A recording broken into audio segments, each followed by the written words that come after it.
नमस्कार शेतकरी मित्रांनो, शेतकरी दादा युट्यूब चॅनलमध्ये आपले सर्वांचे पुन्हा एकदा स्वागत। आज आपण बघणार आहोत सोयाबीनचे बाजारभाव।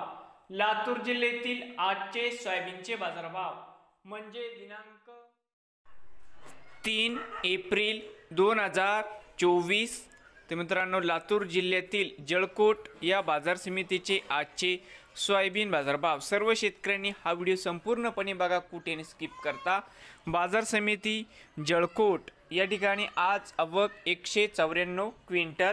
या ठिकाणी आज कमीत कमी दर 4221 रुपये क्विंटल, सर्वसाधारण 4475 रुपये क्विंटल। या ठिकाणी जास्तीत जास्त दर आहे 4625 रुपये क्विंटल। तर मित्रांनो, हे होते आजचे लातूर जिल्ह्यातील जळकोट या बाजार समितीचे आजचे सोयाबीन बाजारभाव। नवीन आले असाल तर शेतकरी दादा यूट्यूब चॅनेलला सबस्क्राईब करा।